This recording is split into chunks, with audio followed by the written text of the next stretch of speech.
can start off with our usual prayer. Actually, it's a prayer that is the peace prayer for the Kena Upanishad. Om Apyayantu Mamangani Vak Pranaschakshu Stotram Ato Badam Indriyani Cha Sarvani. May my limbs grow vigorous, my speech, breath, eye, ear, as also my strength and all my senses. Sarvam Brahma Upanishad Maham Brahma Nirakuryam Ma Brahma Nirakarut Anirakaranam Astu Anirakaranam Me Astu. All is this Brahman of the Upanishads. So may I never discard that Brahman, and may that Brahman never discard me. May there be no mutual discarding. May there be no discarding of me. Tad atmani nirteya upanishatsu dharmaschite mai shantu om shanti shanti shanti. That those truths which are set forth in these Upanishads live in me, dedicated to the self. Peace, peace, peace be unto all. So it is some while since we met and discussed this Kena Upanishad. So maybe a little bit of refreshment. Just a refreshment, of course, not refreshment to drink or anything, but refreshment of the purport or content of this Kena Upanishad. Don't forget, the whole of the Upanishad is orientated around one single question. And that question really concerns everybody. We want to know who we are. And so the Kena Upanishad asks this something when we take ourselves in a physical sense. Something is directing the eye, since the eye by itself doesn't see, and the ear by itself doesn't hear. It is simply an organ, and it is made from yesterday's breakfast, lunch, and dinner. That's all. So there's a mind that directs something, and there's an eye that is directed toward an object. All these things are directed toward an object. That is how we get our knowledge of the world around us. And it is also how we get our knowledge internally as well, because the mind is directed toward an object. More accurately, the attention gets directed, and we can say we will it, but that doesn't solve the problem, because we can observe something going on. So it's a very important question. And the question is answered very comprehensively. And then how do we know when we have got it? Well, we know when we have not got it, when we still continue to see knowledge as something belonging to the external object, or knowledge belonging to something internal, such as memory, or such as decision-making, or any of these internal movements, feelings, thinkings, analysis, etc. Then we know that that is not really the knower. And so a paradox is produced, and then next thing we have to understand is there any value in knowing this? If there's no value, let's not bother. And so just to remind you that still in the second section, we come across this pratibodha viditam matam amratatam e vindati. When it is known, that is through every state of cognition. A beautiful passage. Now it is understood that our avenue of cognition at the moment in a waking state is only one avenue. Other avenues are also available to us. We cognize events in a dream. And we also cognize the absence of any individual object or place or person. They call it dreamless sleep. When we cognize that there is only one entity, when all this external cognition is registered only to one consciousness, then we truly know this thing. And so the question is really phrased like this: So it is known to the person to whom it is unknown objectively. And the one who doesn't know, to whom it is known, it is unknown to those who know well and known to those who do not know. It's not the subject or the object of our scrutiny. And other passages will tell us in the Upanishads that it is the unknown knower, it is the unsincere. This we have to understand. So that we call Brahman, also we call the self that directs things seemingly individually, is really known. How and how would we register when it is really known? It is known with each state of consciousness, because thereby one gets immortality. The principal concern is to do with death. And in other passages, Katha Upanishad, we see reference to the rise and fall of the senses. When the senses fall, then what? So, through one's own self is acquired strength, therefore, through knowledge is attained immortality. And if you're following this same text, that is these 8 Upanishads, and the volume 1 is there, Kena Upanishad, there's a small footnote. It says, just as in common experience, it is well known that to the people aware of the nature of the mother of pearl, don't forget, 3 examples have been given. And in order to illustrate the idea of superimposition, you walk along a beach and you think you see silver dazzling your eyes on the beach, but actually it is mother of pearl. It is a shell. I don't know how often you have walked on the beach and you see this wonderful glittering thing. And some people actually take it and use it for some decoration because it has so many beautiful variations of colors within it. But the overall impression is it is something shining, something that is precious. So that's a kind of superimposition. The silver superimposed on it remains unknown on that mother of pearl.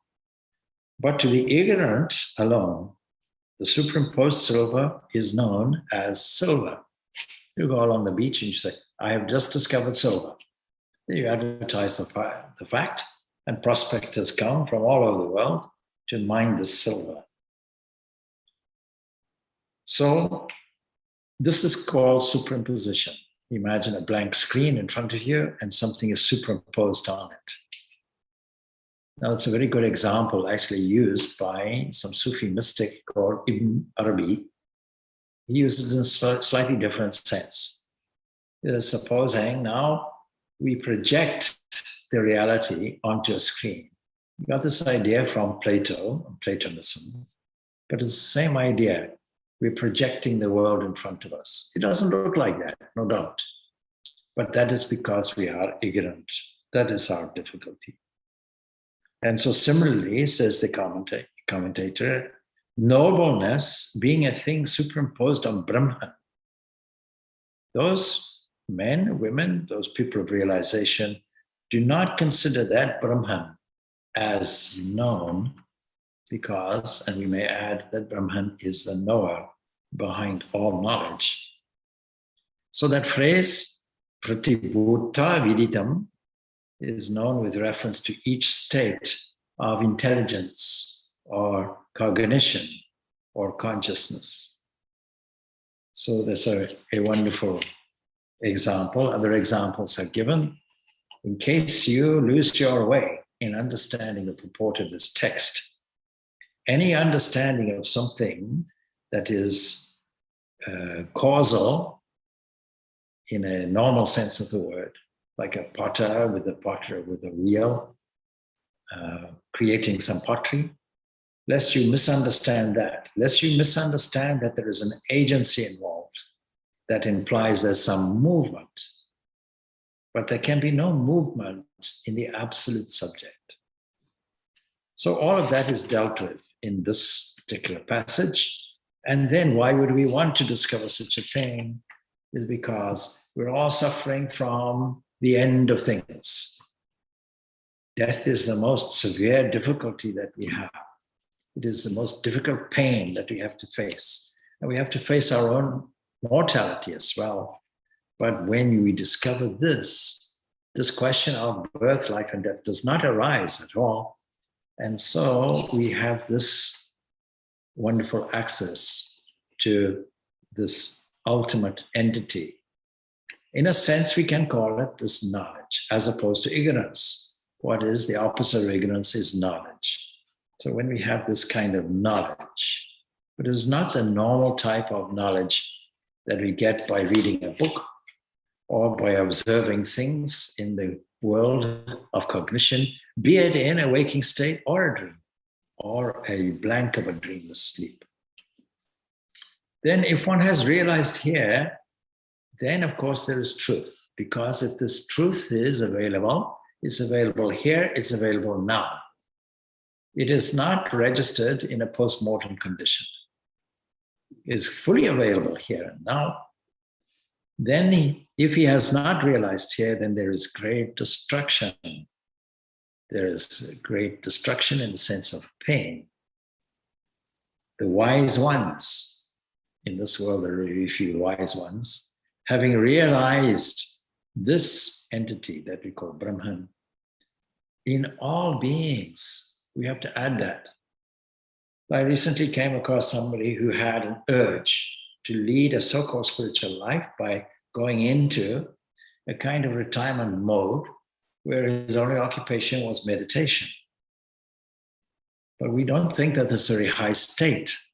We recall a conversation between Sri Ramakrishna and Vivekananda, who also said, let me get this Nirvikalpa Samadhi and leave the whole thing. Let me just stand where Brahman stands. And the evidence, really, of this highest state, so-called, is that when we stand there, the whole world disappears. There was another correspondent who asked me a question in an email. Why is it, how is it that this pure being, this one without a second, how is it that it interacts in any way with the world? Or how is it that the world is there, separate and different to it? How is it, why is all this misery? That supreme being could have just left it alone. And so that's a very interesting question. Why? And the truthful answer is we have no idea why. But what we do know is that when we stand, as it were, in that unity of that unified position that we call Brahman, nothing else exists. Only that is the pure being. There is nothing else. So the wise ones, having realized this Brahmani in all beings, we can add, is then mobilized to recognize that and delight in that. And a spontaneous movement toward that takes place. And having turned away from this world, in other words, having valued it in a different way, not being attached to it, not thinking that this is a be-all and end-all, then of course, they transcend mortality, they become immortal. All right, so now all of this leads to the next part, which is part 3. So we have discussed something, and I put it on the board here. So far, what we dealt with? We've dealt with an entity that is called Brahman.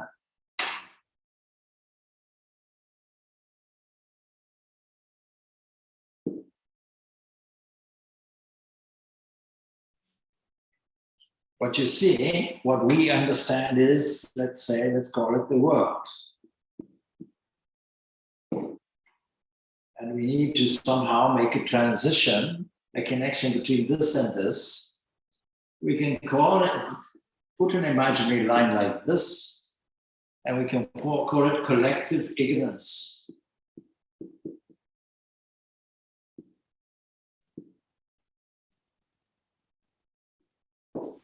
And if we want some kind of example, some kind of veil or some kind of cloud.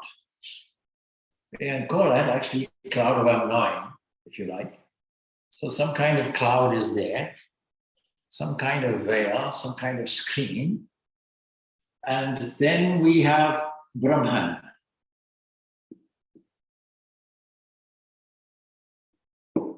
Wait, isn't Brahman here? Yes. Are there two Brahmans? No. Is the same Brahman plus this collective ignorance that comes out as this that we call technically Ishwar. That means the God of religion. It's the very highest understanding that we have from this point of view of this, as seen through this collective ignorance. And this collective ignorance has many different terms. But with its qualities of creation, with its qualities of preserving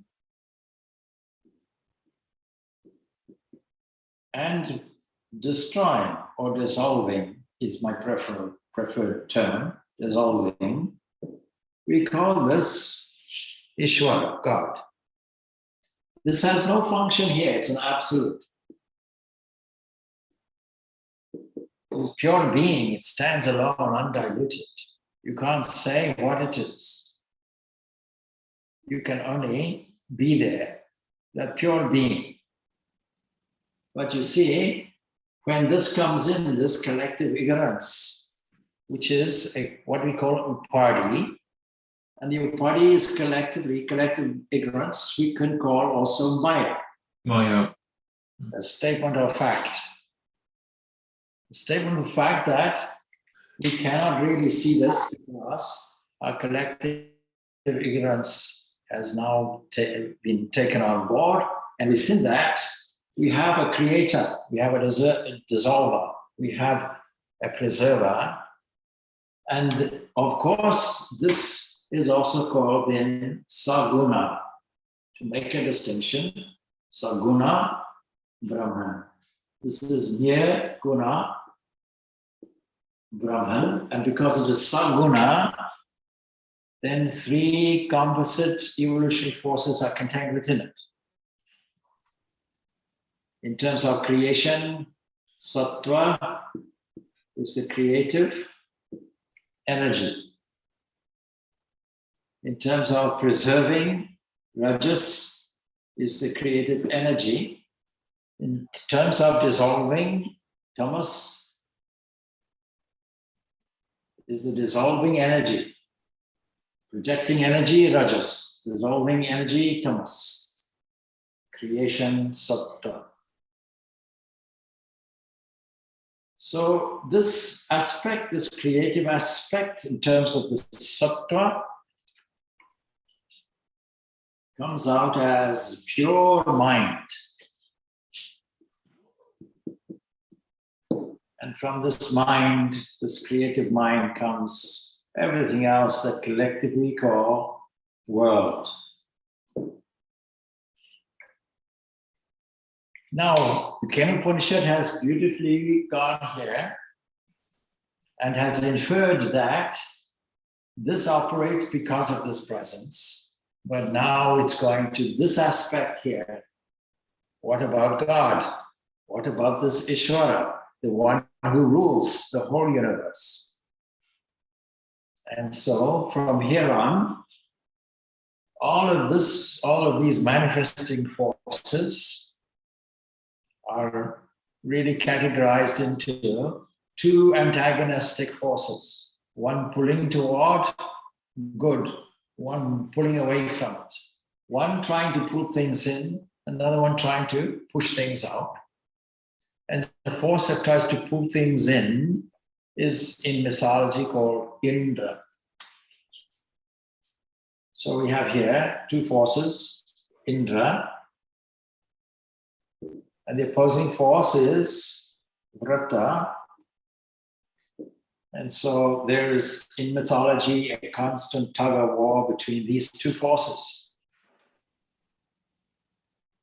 But where does all their energy come from and movement come from? It's only coming from this Ishvara, this Saguna Brahman. Now, these are both deluded because when these Indra and subsequent Indrayas and Devas, illuminating factors, we can use some substitute terms so they can become more easily understand it, because this comes through the whole Vedic tradition, and we see it very clearly in Zoroastrianism. In Zoroastrianism, we see this tug of war between angels of good and angels of darkness. And during the Babylon captivity, we see this coming out in the Judaism. So when the kingdom of Judea, I always forget whether the northern is Judea or the southern is Judea, I think it's the southern Judea, was then put under domination. So the Assyrians caught hold of them, and the Babylonians, and essentially Persian philosophy and Persian theology took over, and that is traced way back to the Vedic understandings, that the whole world is this, you can understand it through a yin-yang diagram. Some opposing forces, and because there are opposing forces, some harmony is produced. Much better to create goodness. Goodness should triumph. The words of the Mundukya Upanishad, Mundaka Upanishad are there. Satyameva jayate. Truth alone triumphs in the end. Truth and purity and goodness triumphs. In other words, Sattva triumphs. So now Indra, from a mythological point of view, in fact a Vedic point of view, is the king of all the gods, but not so regal as this Ishvara, because without this Ishvara, nothing else is there. It's not that the potter made a pot from external material. No, entered into it and became the universe. That means that from the most absolute position, that entity is, in philosophical terms, both the effective and the material cause. Like there's no difference between clay and a pot, no difference between gold and a ring. You can't have these two things separate. So we start off in religious investigation and feeling with the idea there is a God separate from me. We can easily take this Ishvara in that sense. But then as you understand much more, as more is revealed to you, then things become more connected. And this connectivity ultimately yields to one, because this illumination, this grace that unfolds and unfurls becomes more and more revealing. In other words, more of this creative ignorance is taken away. The final removal is like a lightning flash. And Indra implies a lightning flash. So now we have some background to the story that we're about to tell. So this Kena Upanishad beautifully puts this whole thing as a story. So let's find out what is this story.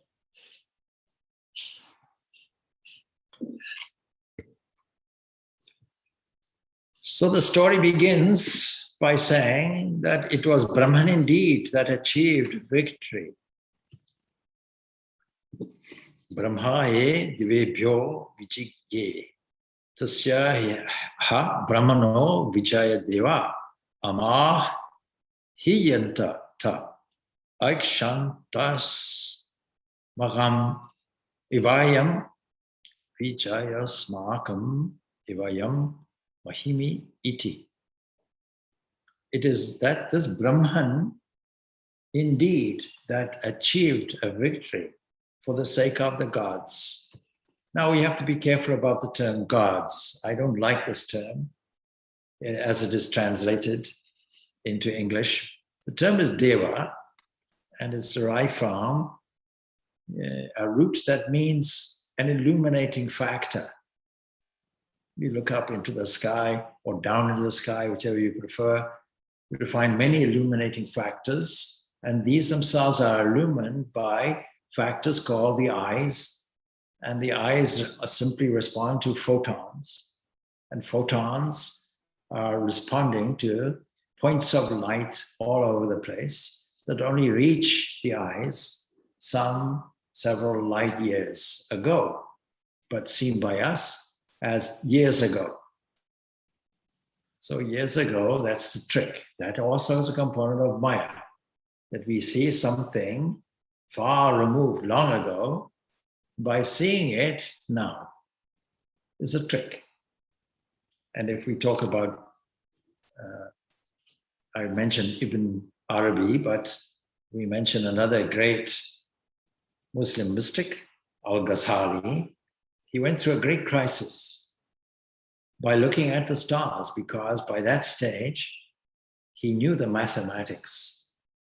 And he knew that what looked like a point in the sky somewhere was much bigger and probably or just as big as our own sun.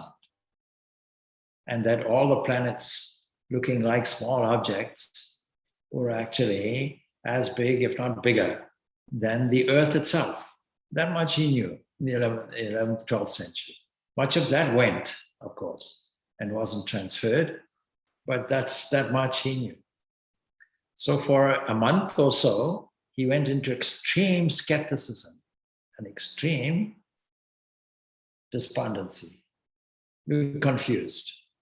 By his own admission, he lived a very opulent life, living his religion on this level, the world level, not on anything higher, not on an internally investigative point of view. And going on the mystic journey is where religion starts. All the other external things, religion hasn't even begun yet. So Vivekananda defines, what is religion? Realization, he says. That is religion. My goodness, people argue today about religion because religion has a bad rap sheet.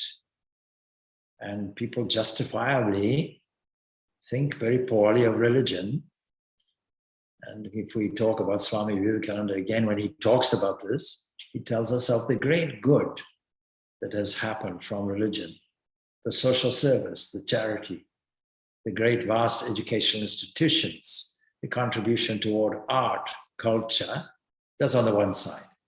Then he says, but on the other side, such great misery, such great bigotry, such great damage, such great hatred, anger, killing, bloodshed, all of that. These are the two sides. And so the one side is inspired by the deeper sentiments of the religious investigation. But on the other side, it is this rigid adherence to a religion in the world characterized by dogma, doctrine, rigidity, and fanaticism. To say, I love God, but if you don't love my version of it, then I hate you and I hate your God. That kind of language, Swami Vivekananda uses, that kind of sentiment. So when we say God and gods, we have to look at it more as revealing factors. And the revealing factors, according to the Vedantic system adopted purely from Sankhya cosmology, will register things starting off like this. And then this cosmic mind is there, this personal God is there, this personal God of religion. And we can relate to this cosmic mind. And this cosmic mind is this creative energy. There is only one mind. We might call this a form of solipsism, but this question of solipsism is misunderstood in the world today because people think I have in mind individual and separate from anything else. But when you understand the structure of this, what we call the world, is comprised of subtle entities, subtle forces. So when we have a victory in our own lives, and when we have a victory that is described in mythological terms, or when we have a victory of forces of good, then it is this egoism that comes in, and we register all our victories to ourselves, and all the difficulties we blame on an unsuspecting God. It's his fault. God made such a stupid world. Why did God make suffering? There's a standard argument now of neo-atheists. Why did God cause suffering in Ethiopia? Why did God cause such terrible, terrible famine? Why did God cause the COVID virus? Assuming that, of course, death is an unpleasant thing, an unfortunate thing. As we know, it's part of the whole pattern. If something is born, it has to die. So here in this formula, this God has some characteristics. And we find that all the personal gods of every religion have the same three characteristics. So when it comes to here, this preserving entity, we have to say that this is omniscience, omniscience. It's an all-knowing entity. It knows every corner, like the sun knows every corner, its rays know every corner. And then for the creation side, of course, we have to have omnipresent. It is present, it is always present, pure being. And its creativity or its creation aspect translates that being into becoming. So this is omni, if I can reach there, omnipresence. And then this destructive power is omnipotence.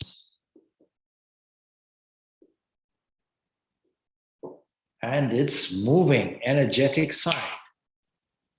In the tantric system of Hinduism is called Shakti.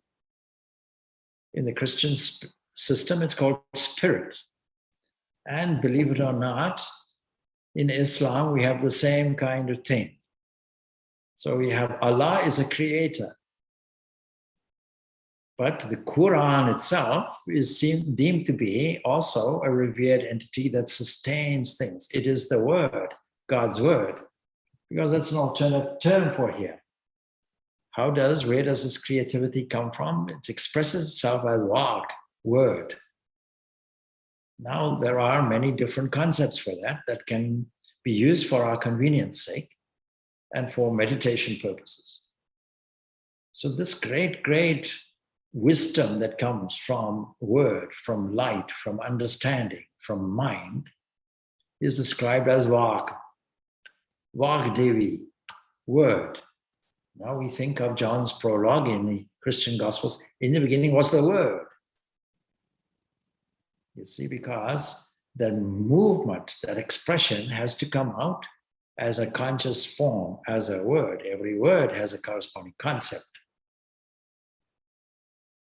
So this story, as a background, involves an entity, which we'll come to later, called Uma. Uma, mythologically, is the daughter of Himavat. That is, that entity that is symbolized of the very highest in human achievement. Because where is this wisdom coming from? It's the whole atmosphere of the wisdom is contained there in the highest mountains in the world. Of all the great mountains, I am the Himalaya, says Krishna. You see that?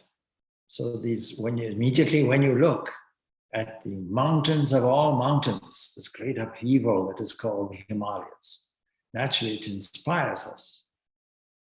And so it represents wisdom, and it comes to us as Saraswati. Now here we have a formation of a future theology, a theology that says that there is an absolute, and that there is, when seen through the screen of collective ignorance, there is that Brahman associated with this adjunct, this upadhi, collective ignorance that we call Maya, but not subject to it. And there we have this concept of Ishvara, God. There's no disconnect. It is just the absolute as seen through. See, as seen through Maya. And easy for us to relate to. And now that agrees to form itself into something more intimate, a cosmic mind. And also the cosmic capacity to preserve things, involve themselves, and then the cosmic potency to dissolve everything, including our ignorance. So this potency in Christian theology, Trinitarian theology, is called spirit. We call it Shakti. And we say that the second member of this Christian Trinity will be the Son. That is that preserving entity. That is this word that agrees to become flesh and dwell amongst us. We go one step further as the cosmos itself. And then the Father is seen as a creator. So we have these three aspects consistent everywhere. So it was Brahman indeed that achieved victory, because Brahman achieves everything.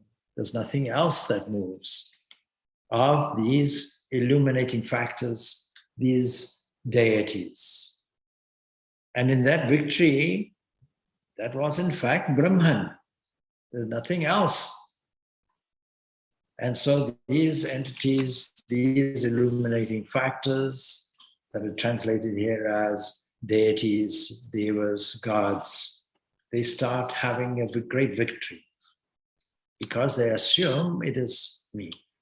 In our personal life, we do the same. A great victory, a great success. I achieved this, I achieved that, I did this, I did that. So then we find the next stanza, they thought, ours indeed is this victory, ours indeed is this glory. We should be praised. A kind of egoistic bloating taking place in the heavenly regions. And Brahman knew this pretension of theirs. Indra is the chief of the gods, or the deities, or these illuminating factors, or these angels. Let's maybe even say angels. In philosophy, we can call these tanmatras. In philosophy, we can call these, in the structure of things, these mere subtle elements, these creative manifested rays of the divine, the radiance and the various different seeming separateness of it. Something like the sun shining through and being refracted, its rays refracted as these 7 visible aspects of the rainbow spectrum.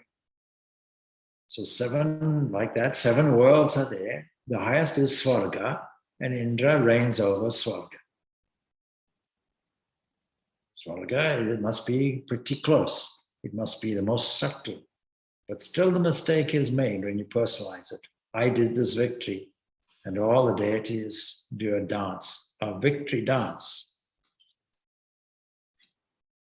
Brahman knew this pretension of theirs. Naturally, he's all-knowing. To them, he did appear, and they could not make out about that thing as to what this venerable being or this yaksha, this indefinable spirit might be. So we, in our own imagination, we can see it, and other passages might refer to the story as some kind of column of light somewhere. So it is really this entity looking like something because it is portrayed through the screen or the veil of Maya. It is a form that has been created by Brahman's own power of Maya. And there's a subnote here, as I read the text, it says, the yoga or the combination of attributes, Sattva, Rajas, and Tamas, is Maya. And through the power of that. So when these sit in equilibrium, this potentiality, we call this Ishvara, and when it is expressed, it is also Ishvara. It is simply expressing it in Sattva, Rajas, and Tamas.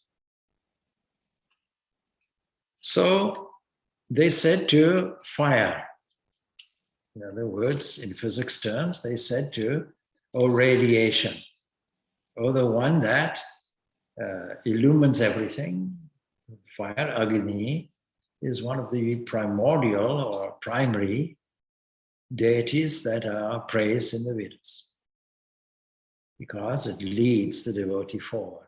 Without fire, without the sun is a cosmic fire.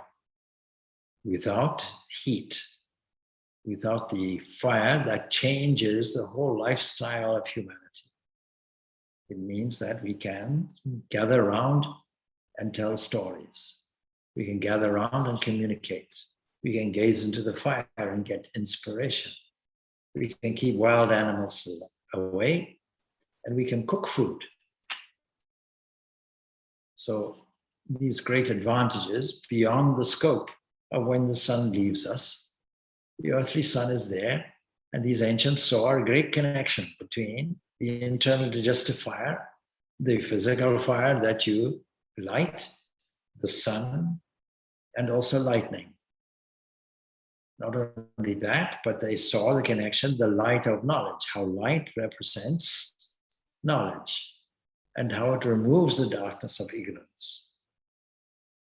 So they said to fire, Jata Veda. Jata Veda is the one who knows, or the one who reigns on this earth. Naturally, he's the first one they would approach.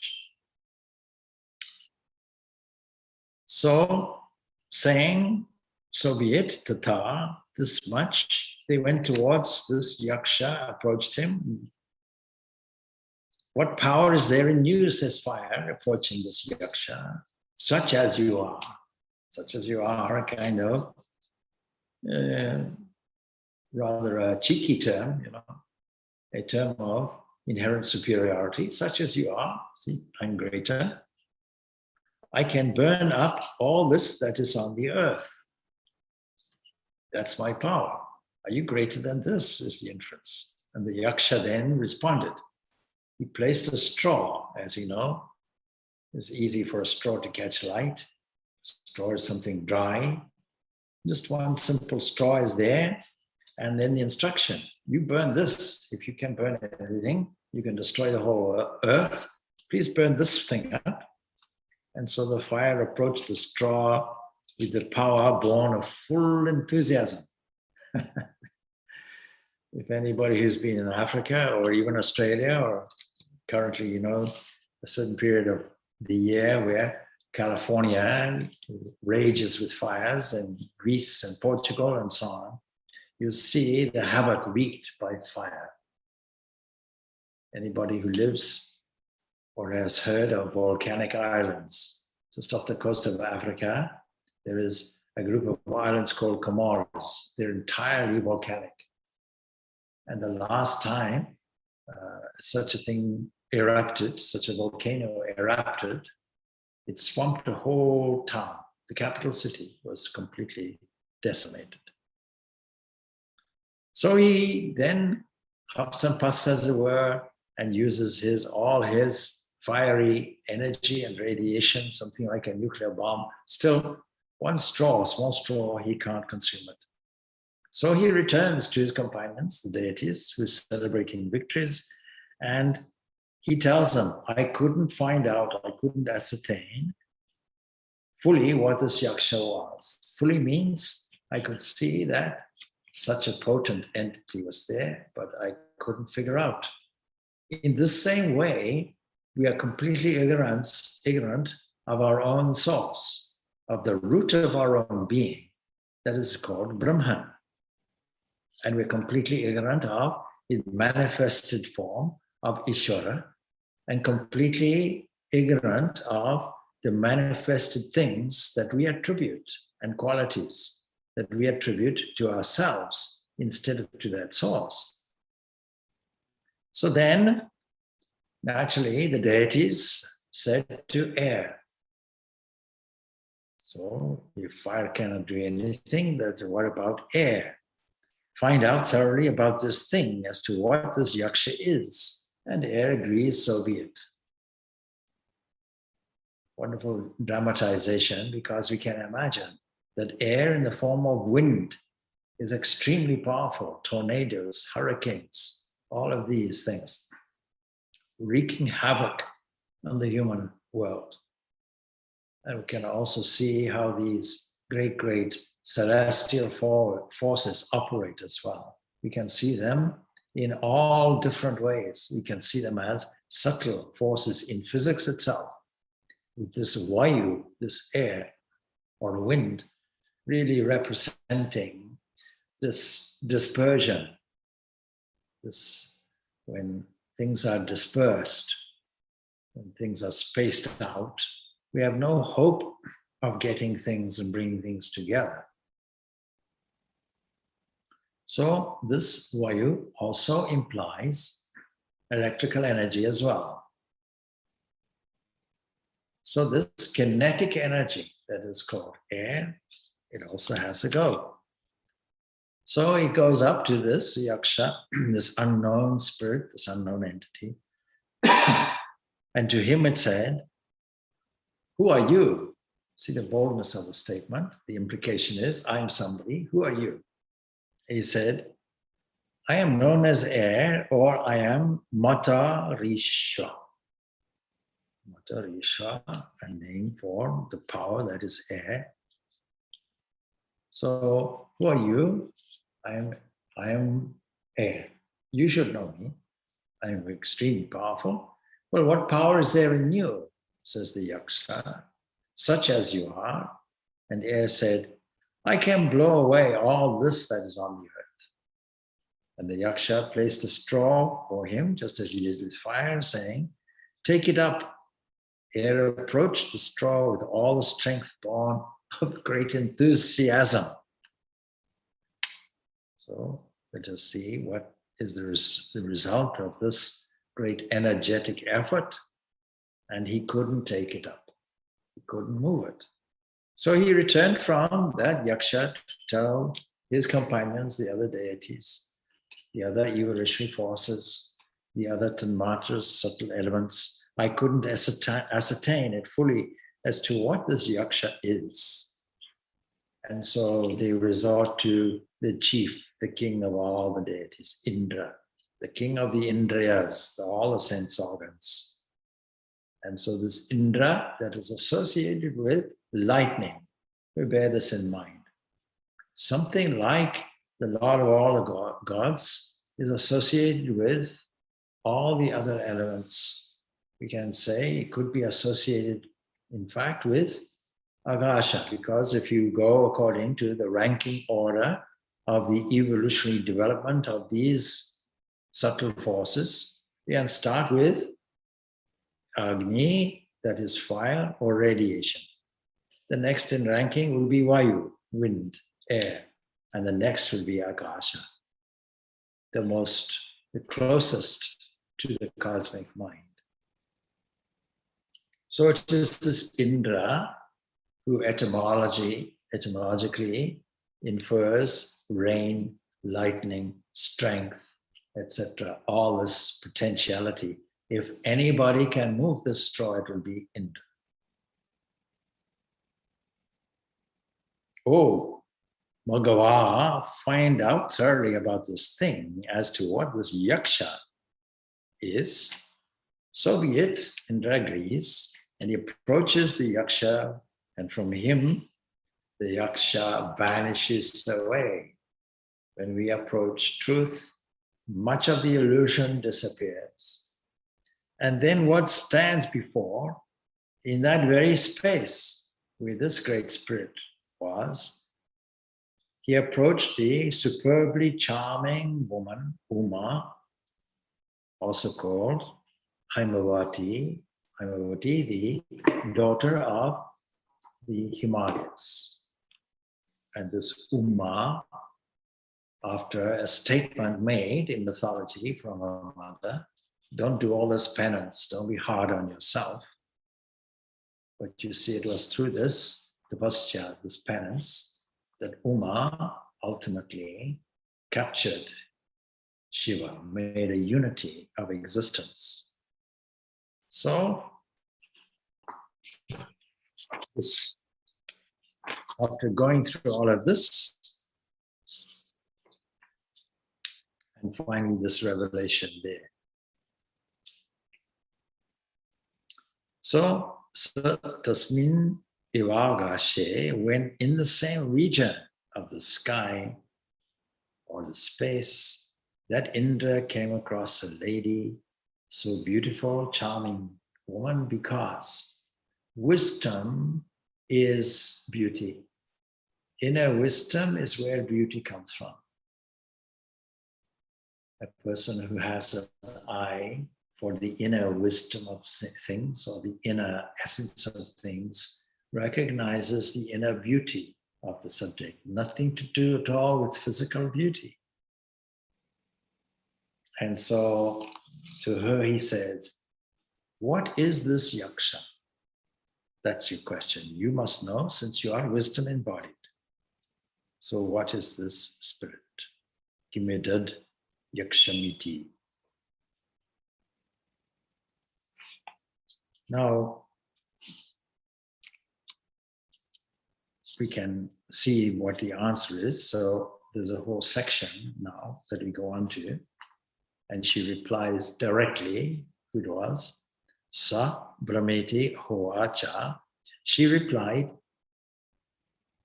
Brahmano va itad vijate mahiyadam iti. This is Brahman, to be sure. In Brahman's victory, indeed, it was Brahman. You became elated along with all the other deities. And from that utterance alone, to be sure, did Indra learn that it was Brahman.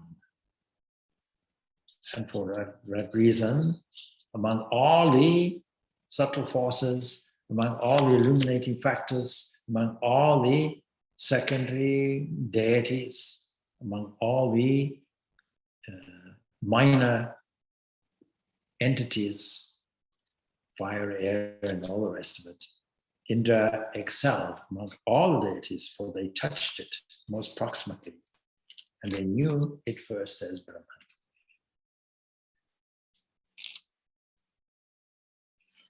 So let us see if we can explore this a little further. But here, of course, when we say Brahman, we are talking of Ishvara. We have to be very, very sure of that. First section was to do with Brahman as an absolute. This section now is to do with Brahman as Ishvara, as a personal God.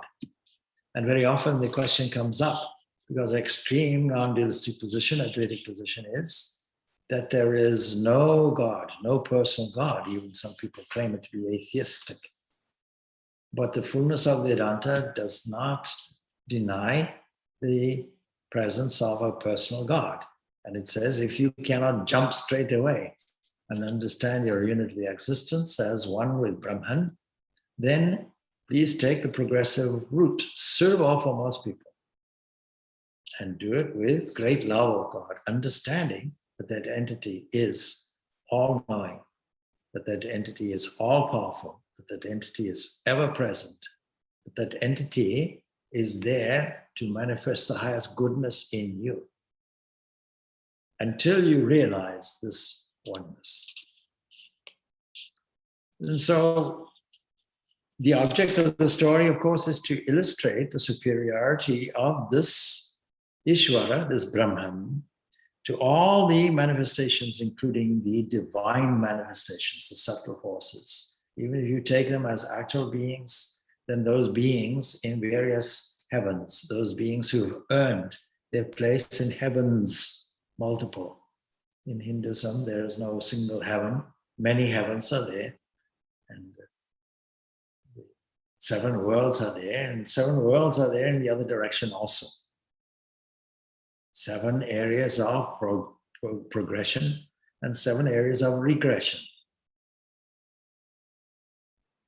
Therefore, Indra, of course, surpassed greatly all the other entities. But then we go on then to the 4th part, where it was Brahman. We go on to the next section, which is, this is its instruction about what? About meditation.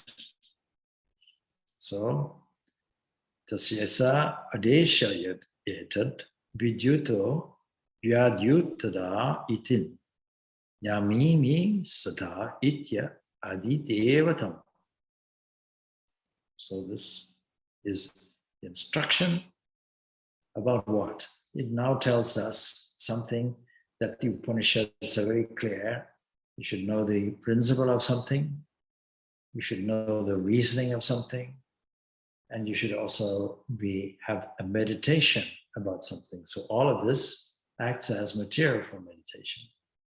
And we can meditate on this analogy. It's like that which is known as the flash of lightning. That's why Indra's name is used. Because when we realize this absolute truth, it is like a flash. It's like a realization that happens. Aha, it's an aha moment. That's it. It's a glorious awakening that happens. So it is like that which is known as the flash of lightning. And it is also as though the eye winked. When you look into the sky, a night sky, you can see things winking. These are various illustrations to help our understanding. And we can put them in a divine context. So what happens is this entity disappears, and then an understanding awakens and appears. Then is the instruction through analogy in the context of the individual self. This known fact that the mind seems to go to it, Brahman, and the fact that it, that is Brahman, is repeatedly remembered through the mind, as also the thought that the mind has with regards to Brahman. And all the Upanishads are constructed so we can get this idea. Now, in terms of this idea of this lightning, this enlightening, this lightning that represents an enlightening of the intellect, it is also an inpouring of the spirit and causes two things. It causes fervor, that is away from dry intellectualism. There's an internal shift, and it causes ineffable joy. So if we say that this Brahman, in its absolute aspect, is Sat Chit Ananda, it would be a mistake to say these are qualities, because they are essential. Essence, it is just three ways of describing a single essence, pure being, that is indescribable. And the mistake would be to use these as qualities. No, this Brahman is existent. It is not non-existent.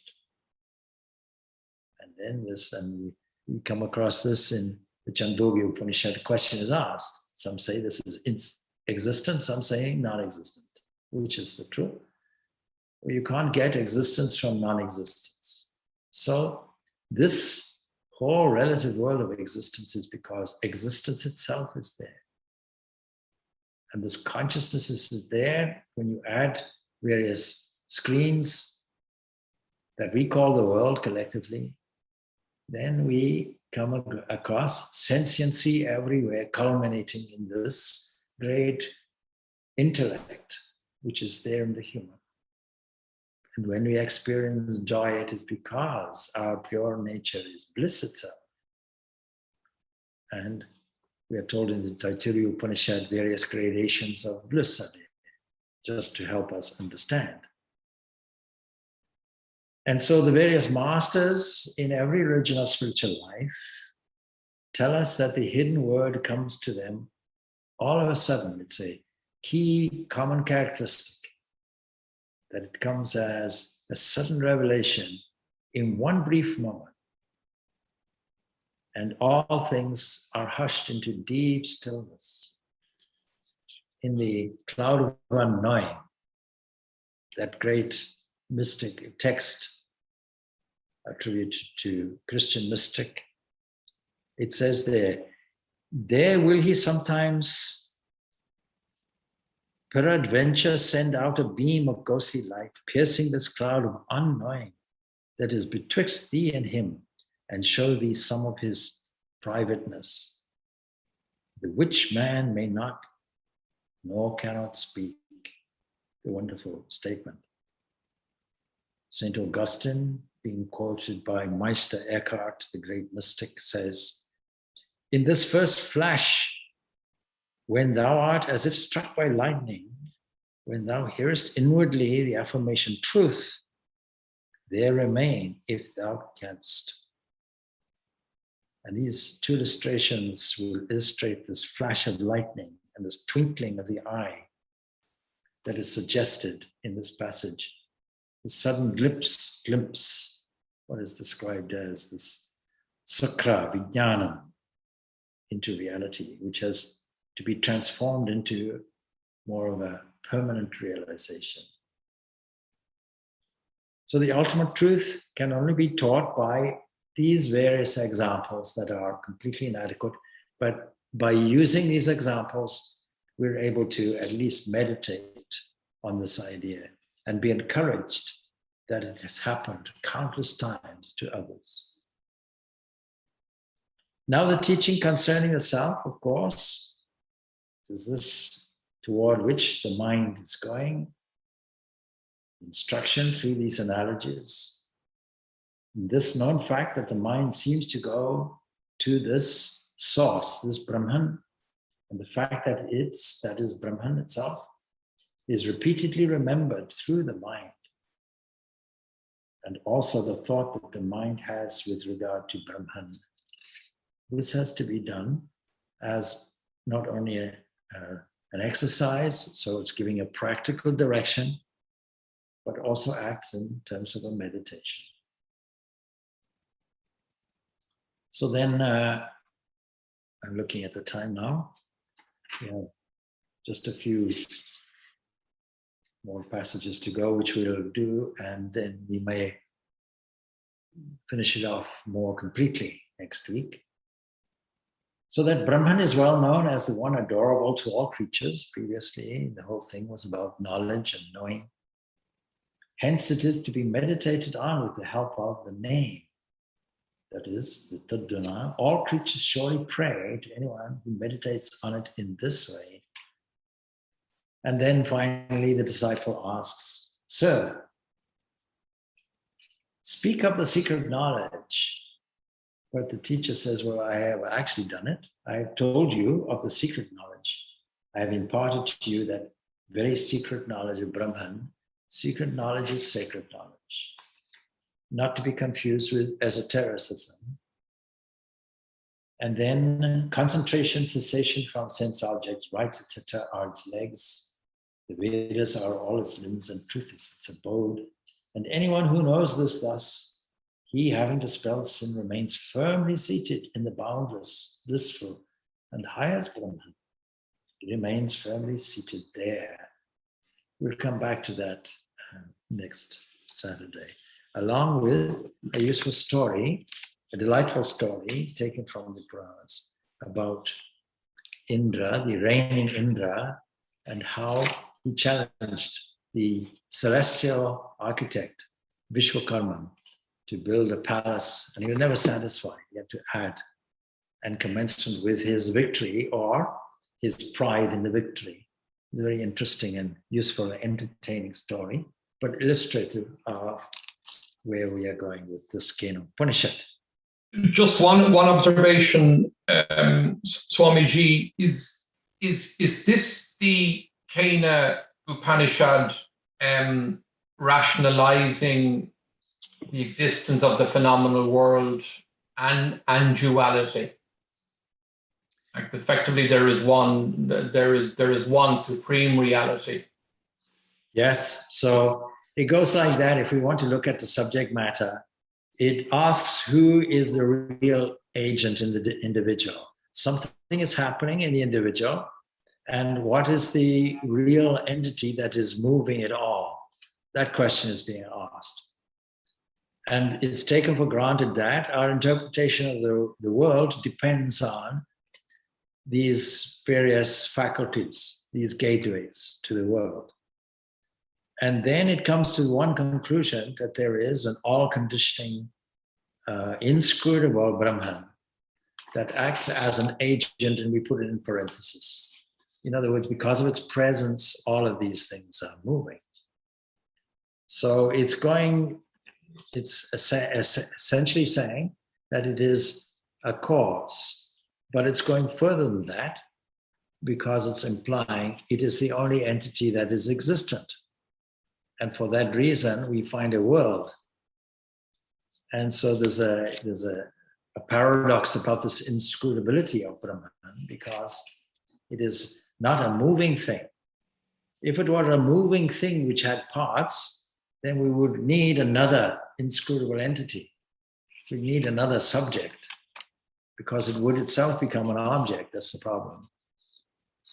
And then there would be a value to this understanding in terms of real immortality and real fulfillment.